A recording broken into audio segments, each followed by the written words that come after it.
Hi everyone, it's Natalie here. Welcome. So this is basically going to be my June wrap up slash favorites, etc. I just want to share my decks and some of my experiences and talk about some things and let's see how that goes. So the first thing I wanted to talk about are the decks that I worked with throughout the month of June that are kind of carried over from May, and there are many. So I feel like one of the first ones I really want to talk about is the Spirit Keepers Tarot. So I've been doing the 22 weeks with the SKT. I have absolutely loved it. It has been a really, honestly, totally life-changing, practice-changing experience so far. I'm learning a lot more about Western magical and witchcraft-related practices through working with it. She's got an incredible workbook that goes with it and so forth. Last week was the first week that I have not really been able to keep up with it. Last week was so weird. It was so weird and so topsy-turvy and so disorganized. I never got on Monday. I never managed to get my my reading for the week, which has really anchored me. Like using her weekly reading spread has really just anchored me and put me in a place that's really focused and solid. It helps to reconcile what's going on throughout the week. It keeps me focused in a way that's really helpful and slightly detached, so I don't feel like everything is as personal. So without that guiding post for the rest of the week, and sometimes I've even done it on a Tuesday, it just felt like I was kind of swimming out in the ether a little bit, and I realized by Wednesday, if I haven't done it, it's not happening this week. So it's okay to just say, it's a crazy week. I'm going to just take 1 week away from it. That said, every week I've noticed, and I finished with the week Strength was the card, so week 8. Last week would have been the Hermit. I have noticed, archetypally speaking, that those themes come up throughout the week, as well as the numerological themes. I'm sure that it's intended that way and structured that way. And that it's just a way, that's just how the cards are. When you're really engaging them at a very profound, deep level, they tend to do that. So, yeah, it's inherent in the system. So I have been doing that. I did get her SKT book, that's got, here's a week I haven't worked on. So you have what your homework is, any notes about the homework or things that come up. Oops, and then the card, where is it? Why is it happening this way? It is, there we go. The main card of the week, so in that case it's Temperance. And then, you work with everything. Oh yeah, so it would be, the kings or the archangels. And you work with your intuitive hits around them. And then you've got your weekly spread that's there, to tell you, kind of give you your guideposts throughout the week. Again, incredibly helpful, incredibly useful. It really has helped me a lot to focus around and understand better the point of prosperity-related work, right? Spells, rituals, etc., and how those actually function. I have never been a prosperity person or a prosperity witch or anything like that. So it took a while to really get on board and recognize what I was asking for and how to work with that in the context in which I practice already, in order to make, to create rituals and spells that actually work for me. I can actually be on board enough to put the energy and the intent behind, those workings enough that something will result. It has been remarkable. So I highly recommend it. I've also been working with her journal. Where is it? So this is if you're going to do your SKT course, which I will admit, I have not been using that notes section as much, but I have been using like the one that's like your spread tracker, you know, for all of your weekly spreads. And I've found this to be very helpful. Again, it's already pre-made, it's organized. It's like, do what I say and you'll be fine. And somehow having, you know, letting someone take that weight off my mind so that all I have to do is engage has been remarkably helpful.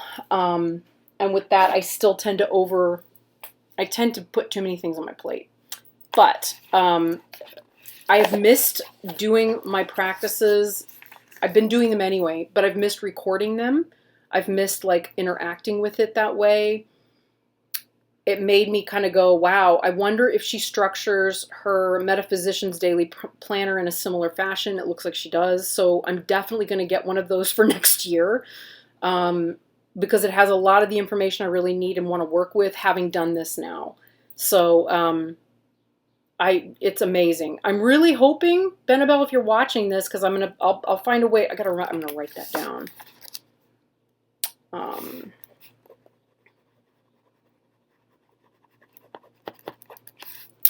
And Benebell, if you're watching, are you please going to do something like that for the Vitruvian?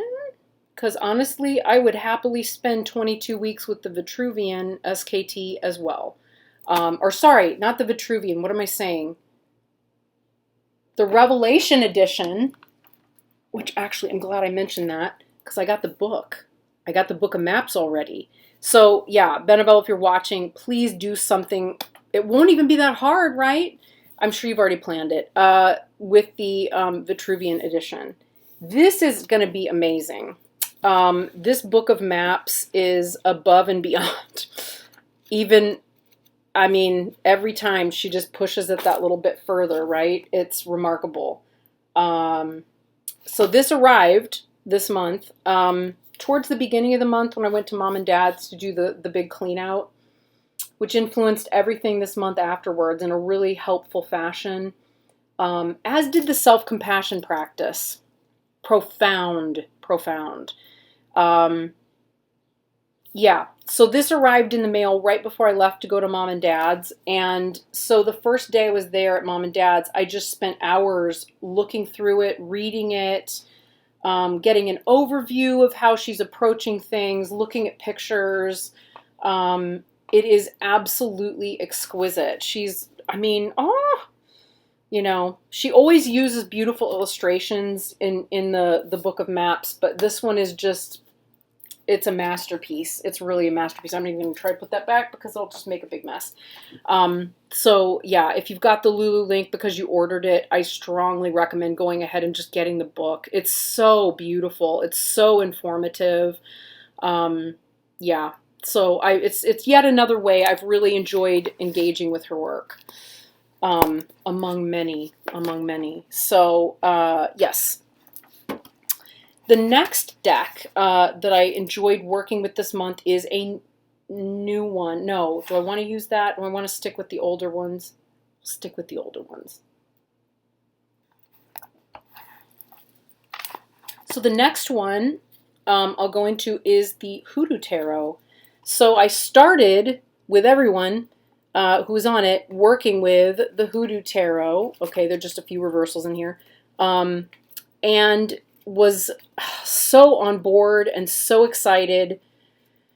And I even managed to do the first few days at my parents' house in the midst of all the chaos. I even managed to keep up with my SKT work at Mom and Dad's in the midst of that chaos and found it really grounding and anchoring.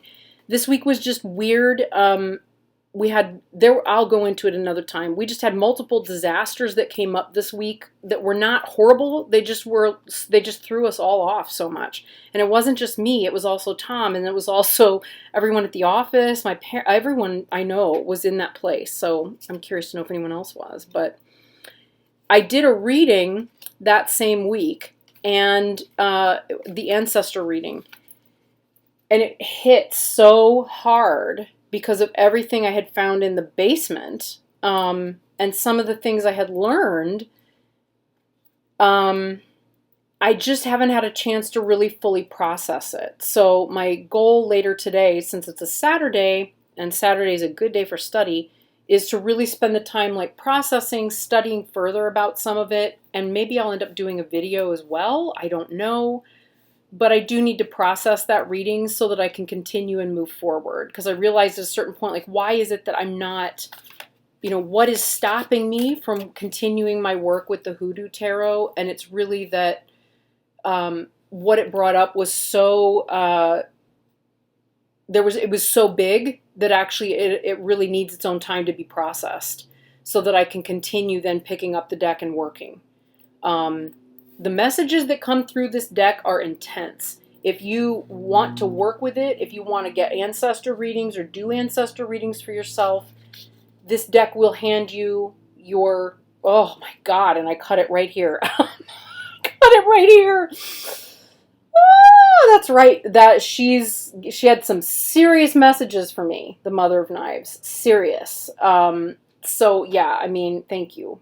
It will hand you your ass and your what you need to know, and it will tell you in no uncertain terms. The reading that I got was not even bad. It was just, there was just so much to unpack that was there. So I'm hoping that with that out of the way, with that processing through, I can continue to pick it up and move forward. That's the idea. Continuing on with decks that I was already working with, we have the Bonestone and Earthflesh Tarot, which I actually ended up doing some readings with on my for Etsy clients. So I brought this one for a couple of in-person readings. There's Avalon. And I ended up not using this particular deck, even though I thought I would. But I did end up doing it using it for a series of spirit readings with a client from Etsy. And it was mind-blowing. Mind-blowing. It has launched... it's created a much, much deeper relationship with the deck and all of its meanings. I would finish a reading and I'd continue to be looking at the deck and think, okay, what's in these cards beyond just what I'm seeing here? And only to find a whole other world of information unpacked and unloaded. That it almost was like messages for me, even. It just, I don't even know where to start. It is remarkable. It is a remarkable deck. I sincerely, sincerely hope that Avalon considers a second run with it, because I don't think she would have to do a single thing differently, really. The only complaint I would ever really even have is that no matter how gently I treat the the edging is coming off a little bit, and I'm so gentle with it. I really don't riffle it hardly at all. Just when I feel like it really needs a riffle, but it's still kind of, it's chipping. Powerful, powerful deck. Avalon, if you're possibly even listening here, I would say if there's any chance you'd re-release it or do another run. There's a world of people out there who maybe were not around at the time this was being conceived of and would love to work with it. It's very multicultural. It's diverse. I mean, and it is lovely. It's very, very powerful deck. Very powerful deck. I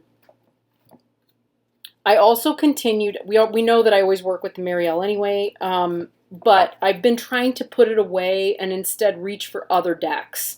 So instead of using the Maille as a crutch all the time, when I'm insecure or not sure of what I'm doing, I've really made it an effort over the last 2 months to step out on a limb and just go, okay, don't immediately reach for that deck. Try reaching for another deck. And one of those that I reach for is the Shadowland Tarot by Monica Bodirsky. And, again, I love her sense of humor and her approach. I love her illustrative style. I also just really like Monica. I follow her channel on YouTube, and she's just a delight. She's a delight. and I love interacting with her. She uploads Sunday mornings, and it has become a part of my like Sunday morning routine to watch her videos, comment, etc. She's a neat person. She's just a really neat human being. And I really love her work. Again, the sense of humor is just outrageous. Like, that's just brilliant.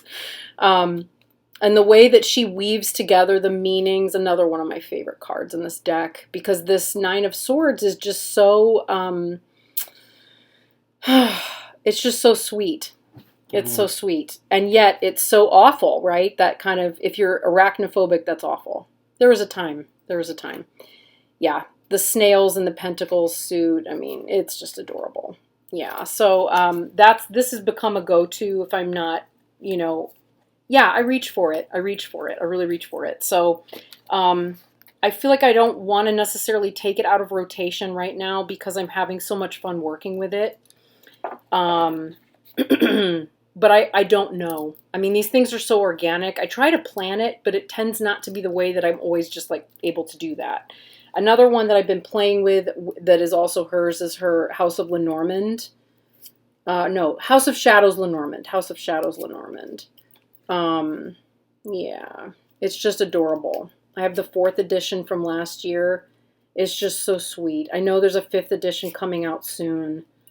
And I don't tend to read it like a Lenormand. I tend to let it, I just let it talk. It wants to talk. Sometimes the way it talks is it talks through the language of Lenormand. Sometimes it talks through directional cues. Sometimes it speaks the way that it mixes and blends with the tarot. So I let it evolve.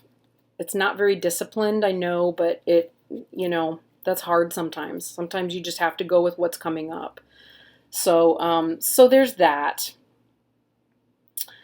2 decks I thoroughly enjoyed working with all month, this month, and these are, when this deck is out, it is always a go-to reach for it deck, and it is the Numinous Tarot by Cedar McCloud.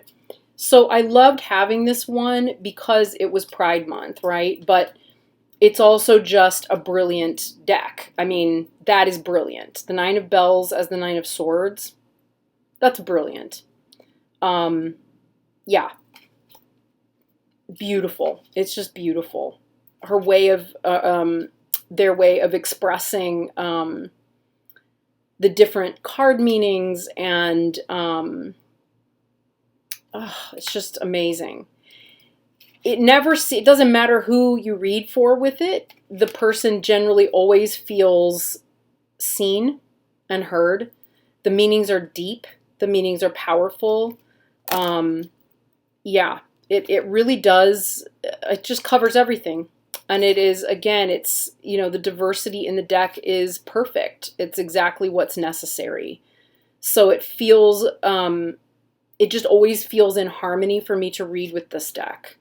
Always. And I love it. So, and you know, amazingly, the gilding on this, and I'm abusive of this deck at times, with all the reading that I do with it, and I do a lot of riffle shuffling, just a bit of feedback in case Cedar's watching, it has lasted beautifully.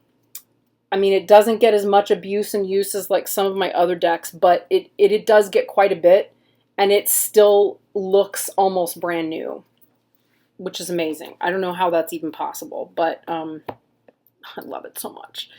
I've also been incorporating their other deck, the Threadbound Oracle.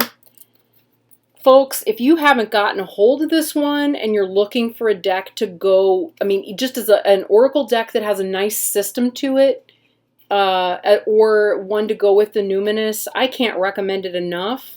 I would recommend it on its own as well.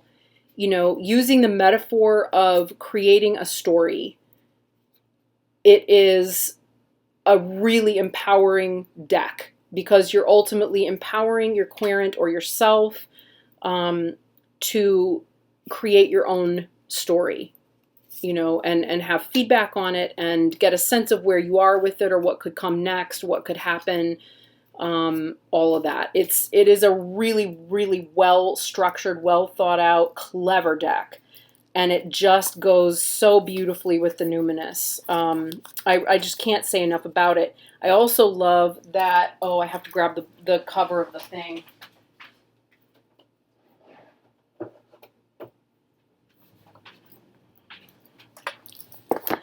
It also, the main character that's like on the cover here, looks exactly so much like my friend Patrice. So every time I pick up this deck, I think of my friend Patrice, which makes me smile and makes me happy. So yeah. And I still haven't shown it to her. We went out to lunch for Pride and sat at a table and had the most beautiful day hanging out and eating and just being funny and silly. And I forgot to bring it. I intended to bring it to show it to her, but I think I've shown her the picture of it. Anyway, so that's that. Then we have, finally for decks that I've worked with, or continue to work with, is the Buddha Tarot by Robert in Place. Presently out of print, soon to be reprinted. So, I love it. I love it. And it has continued to come with me everywhere I go. I sometimes will forget to reach for it because it's frequently in my handbag. So I may take it out of my handbag because at the moment, I'm not reaching into my handbag to pull cards out and play with them as much at the moment. But it's a definite, like, this is going to go into the regular rotation and be among the core decks that I always work with, I think. Yeah, I'm excited about the re-release. I'm really can't wait to get my hands on it, to be honest. I really can't. So that is yet another one. Oh my gosh, so many decks. Now, the next deck that I'm about to talk about is a great demonstration of the reason why it was a good idea to have a depth year. And that reason is the Gentle Tarot by Maille in the Sky. I just saw actually that this morning, Lisa Papez put out a video about her month of working with it. I mean, look at that. It's just so beautiful. It's just so beautiful. And the rainbow inside. I opened this deck. I remember I flipped through it. I used it for a general reading. I put it back in its box. I put it back on the shelf. I went, okay, what's next? And that was a dumb thing to do. I found that I've done that with a lot of the decks that arrived all at the same time. That either came at the beginning of this year or the ones that arrived towards the end of last year. So it has meant that I've not been getting into great depth with them. Basically, anything that arrived from about this moment in time, right, around the 4th of July onward through the end of the year, would be a deck that I really did not get the time or effort or ability to dive into as deeply. Save for this one and the Hieronymus Bosch deck. Okay, so those decks I've had a lot more time with, but again, I didn't initially. It took time to come back to it and start actually working with it. So I put the Bosch Tarot, I started the month with the Bosch Tarot. I put it away. I just needed to move on to other decks.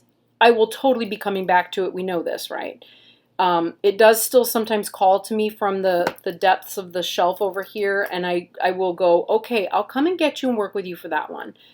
But generally, it's not the one I want to reach for at the moment because as much as I love it, and I do love it, I'm not using it with clients. I'm using it for other things. So I've been using it for the readings here.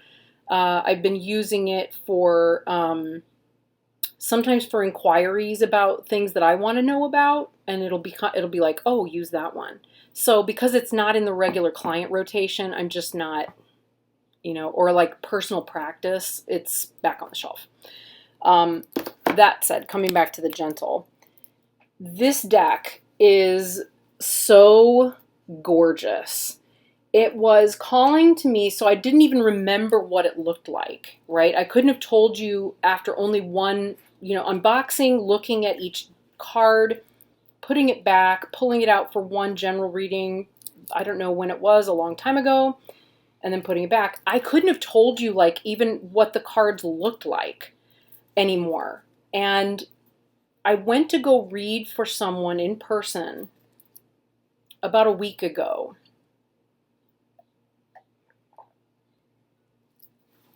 And as I was getting all my decks together, I really thought I'd be reading with the Bonestone.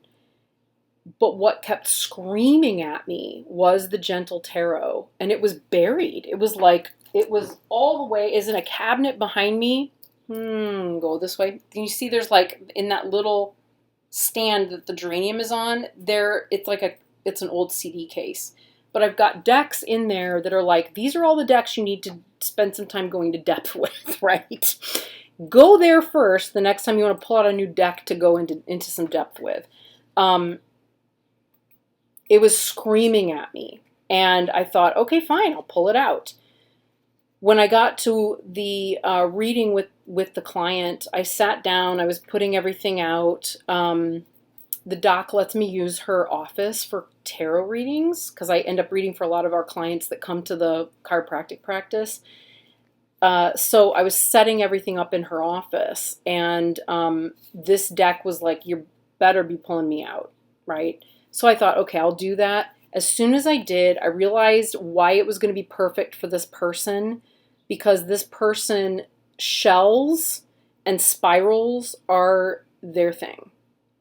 Just 100%. And when I said, okay, here are the decks that are sitting out, of course, the first thing that this person did was say, I want the shells. So I pulled the deck out. I thought, okay, we went looking for their significator.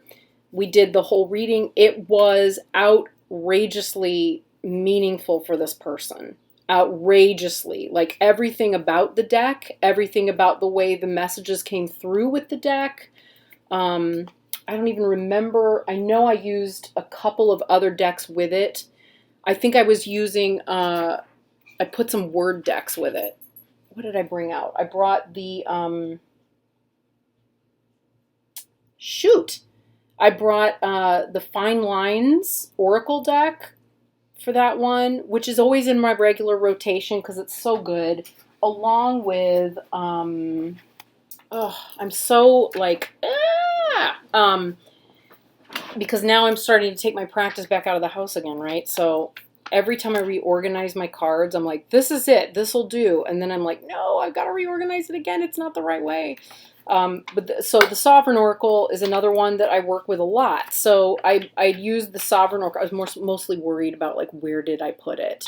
Anyway, this one has great words with cues and so forth on it. So I used this one. I used the Fine Lines by Julianne Victoria and the Gentle Tarot for this client. And it just created so much meaning for them.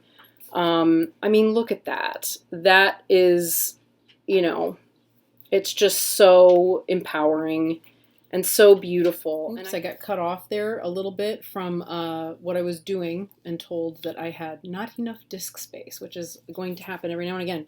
Anyway, this ended up being a really, really significant, you know, deck for this. I don't even know which side to be on here for this client. And then I ended up using it for another client. And once again, it proved to be incredibly impactful. And it just made me, and you know, honestly, I was looking at it the whole time thinking, how on earth did I miss some of the significance of this deck and how it comes across? And the answer is because it's not always good to have so many decks, right? It is just not always a good idea because you miss how beautiful something is. It shuffles like a dream. It reads like a dream. It does read very intuitively as well. And it's just, I mean, it's just so beautiful. Look at that baby. I also find it really helpful because Mari decided to change some of the suits. So we have here the Harvest of Stones. So that's the King of Pentacles. But I know for sure when I'm reading, even if I'm not like super on top of everything, which one it is because of the numbers. So because she numbered it 14, I can see what number it is, right? Oh, huge. So this deck ended up being really significant for a couple of clients in the last few weeks in terms of its ability to read. And just another big reminder of why that's so important. I've been lazy as well of late, in the sense that because I know I can rely on my intuition to read, sometimes I don't go as much as I once did. And I used to make this like a rigid, sacred practice to know exactly what the interpretation of the deck creator is on every single deck. So I would rigorously read every single guidebook, go through it and so on. And I found that time, God, that smells good. Whew. Time has been of such a limit that I haven't done that with this one. So even when I read with it the first couple of times I worked with it, I wasn't aware of anything in the guidebook. So it, after watching Lisa's video about it, I thought, wow, what a disservice, to myself, to the creator, to the clients that I work with, for not to have that added depth of reading to this deck. They always tell me that I have a great depth because I can bring a lot of things to the readings that are reflective of a long-term study in esoteric subjects, but that's not the same, if you see what I'm saying. I do feel like knowing the deck creator's intent and so forth, in addition to all of the other stuff that you have in your repertoire, is in box of tools. It's crucial. It's really crucial. Gosh, that's a good smelling deck. It's a beautiful deck, and it's one that I'm really excited to keep working with. So it is now in the new rotation coming up. That said, here's a deviation. So despite it being a depth year, I did get a hold of the Ink Witch Tarot by Eric Maille, and it is wonderful. I posted my walkthrough of it and first impressions, and again, some really deep. This is an easy one to reach for. Very easy deck to reach for because I know instantly where we're going to go, how to get to it, what it's going to say. It's one that it would be fun to have after all the stuff about the guidebook, right? He is going to do a guidebook, but after all of that about guidebooks and so forth, this is just one where the illustration is so clear, the relationship to me is so clear to the RWS, that I don't really feel as much of a need, to read a guidebook. That said, I always love reading guidebooks. So, I can always put my, then, there's some there's some original interpretations going on here, right? That are not necessarily in keeping with RWS. But yeah. So pretty exciting stuff. I really, really, really enjoyed working with this one. Again, it's like the kind of cardstock that you can just shuffle and riffle, as much as you want. And it smells great. It's not a very strong smell, but I like the smell of cards. But it's just so good. It just works so well. So happy to have this one and really continue to keep this one in rotation, honestly. Another one I put into rotation that was not in rotation before, but is going to stay in rotation for a while, is the Tarot of the Moors, which is by Gina Theis, Gina M. Theis, I believe. And it is wonderful. I really bonded with it deeply during Kwanzaa this year, because the readings were so just deeply impactful, but it was calling. It was really calling. I've been doing a lot of research and watching a couple of channels that I've been subscribed to for a while that talk about African history and Moorish history, and I'm really fascinated with it. I mean, just utterly fascinated. It's like, it really speaks to how weak the public school system is with regards to history, about the Moorish presence in Europe, and African history in general, because I feel like I'm opening up a whole new world of information. It's like going into an alternate universe.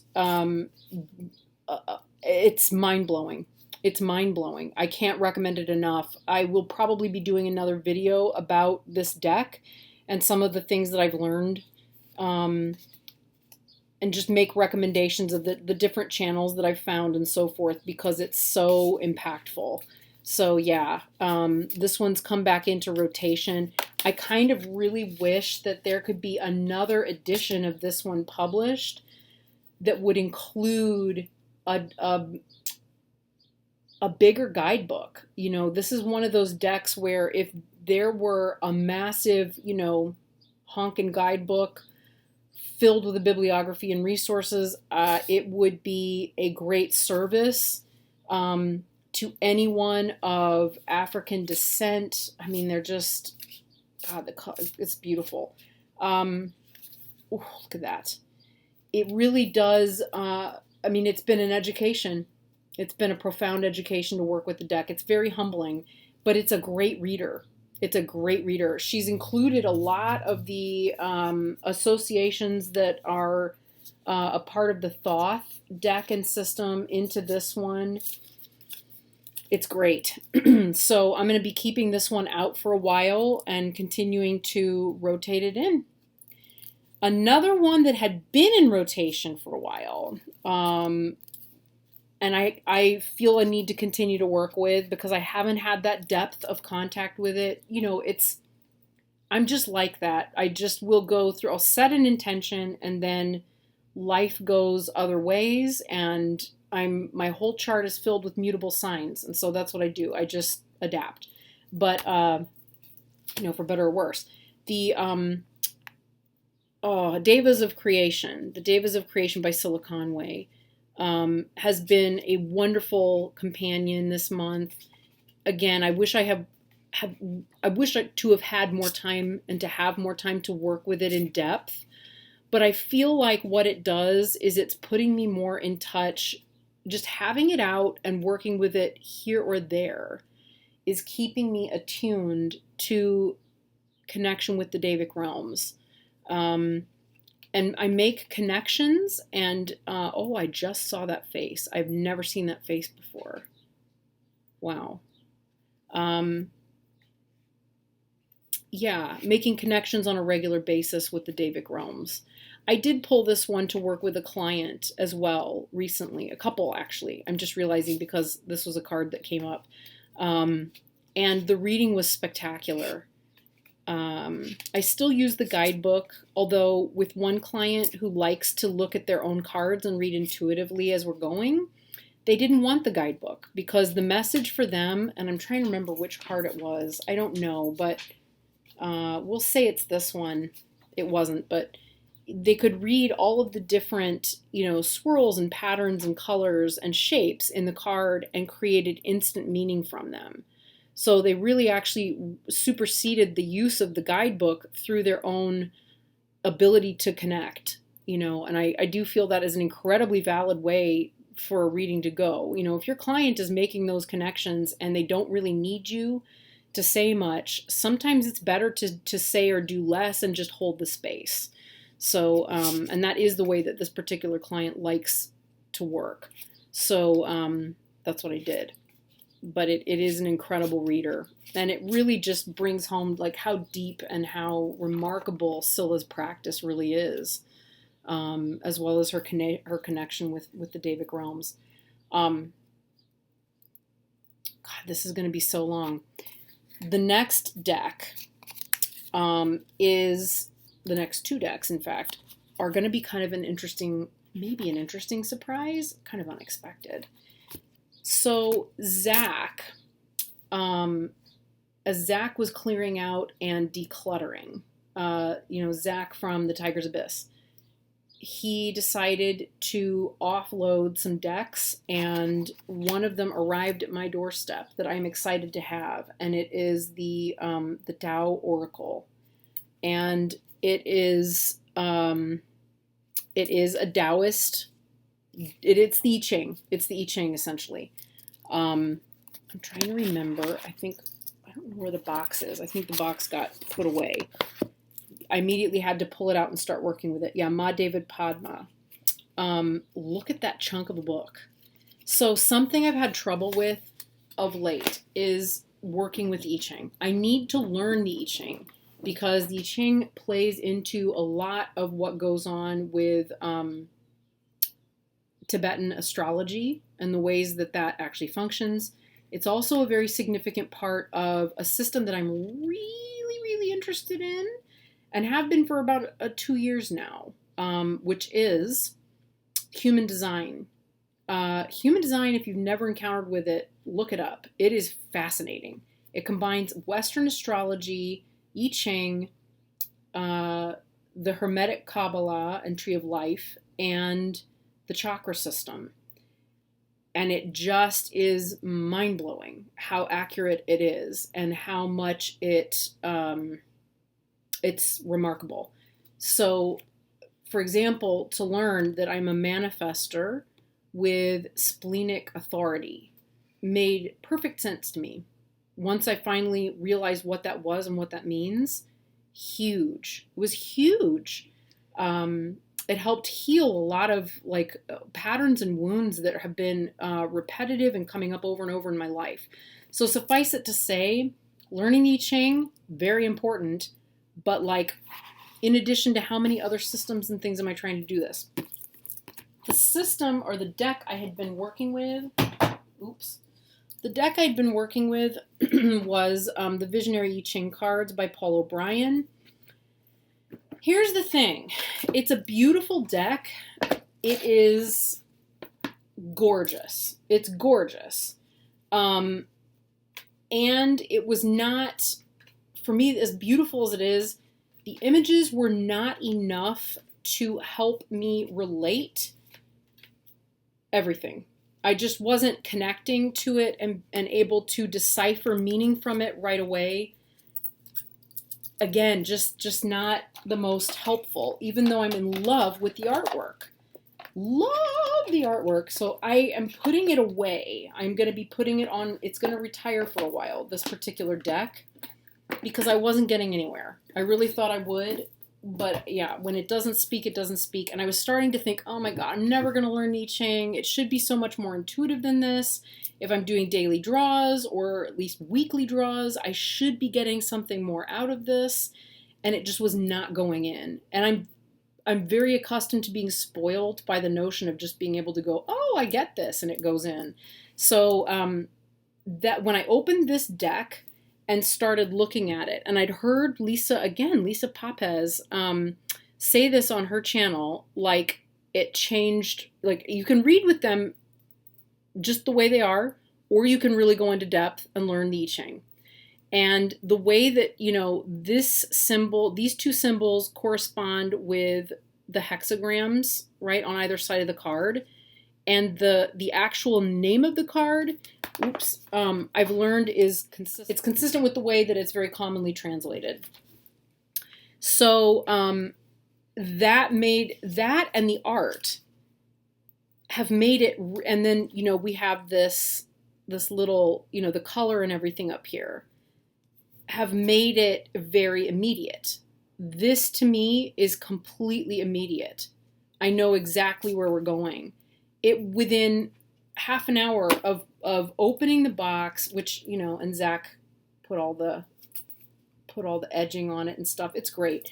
The cardstock's beautiful. Within half an hour of opening it, playing with it, looking at the system, figuring that part out, I was already that much further ahead of figuring out, and it's not like I couldn't have gotten this information elsewhere, but when you have it in a tool and it's immediate and it's right there, and I didn't have to go out searching everywhere for it, that was massive, massive, massive in terms of the ability to just take it in.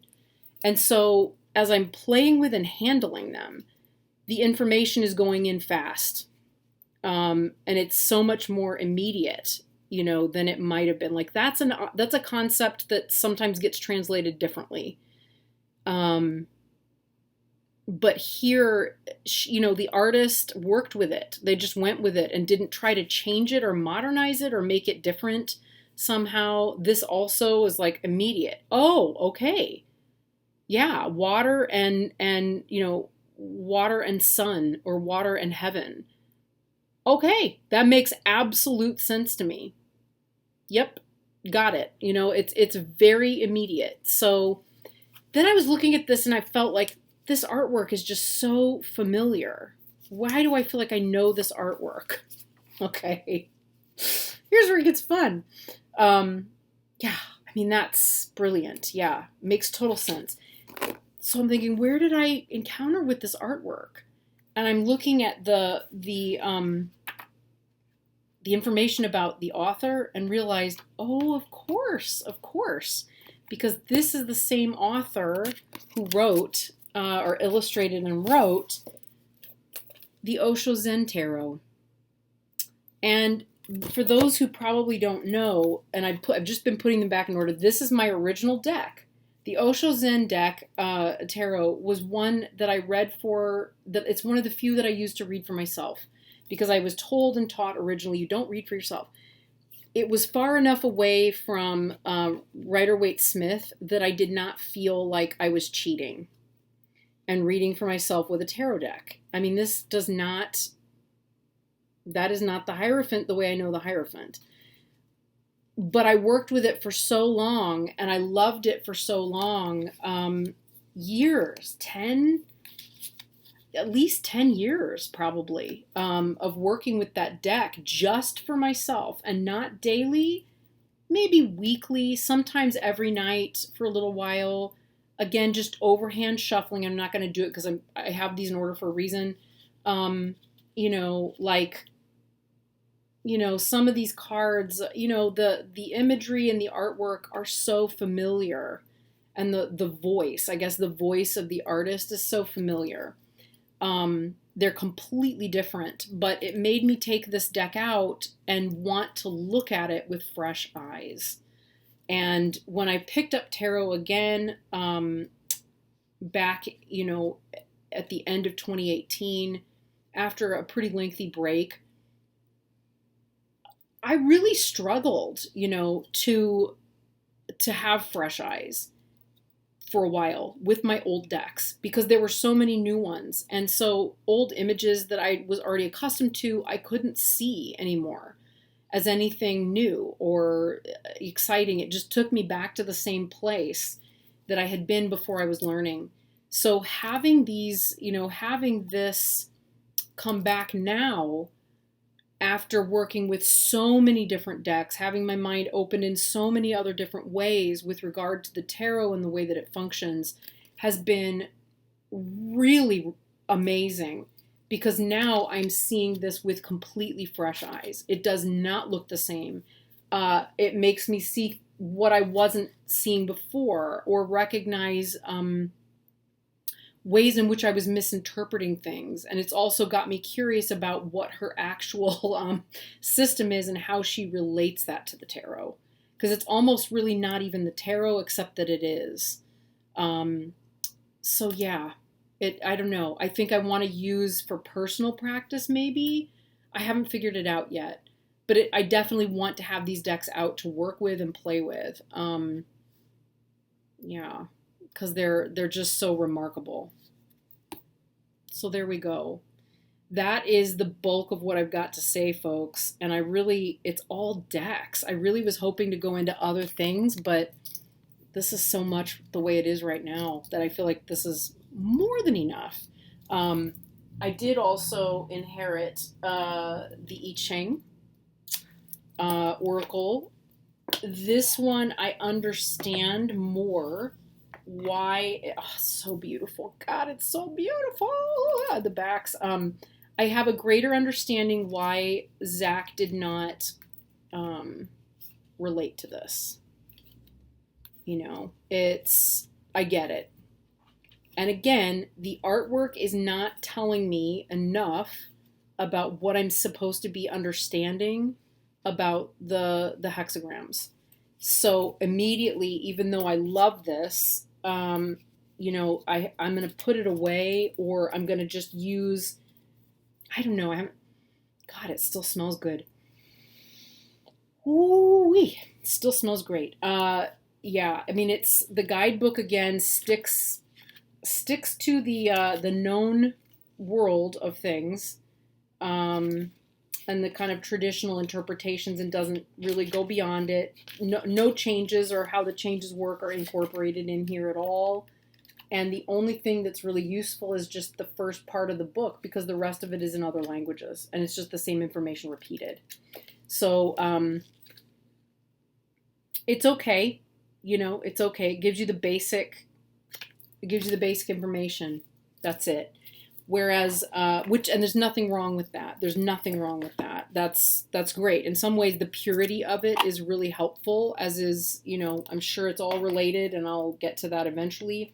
I think what I really like about Ma Deva Padma's interpretation is that she's also including her own personal practice and revelations and I don't know, her journey with the deck and with the I Ching. And that, to me, along with the way that she helps break down the Tao and how that functions with I Ching, is really helpful.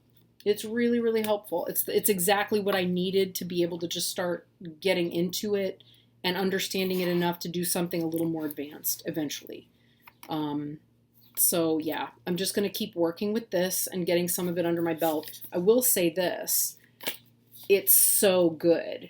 I know a lot of people are not into this deck. And I've heard several people say, like, yeah, it's really not for me, yada, yada.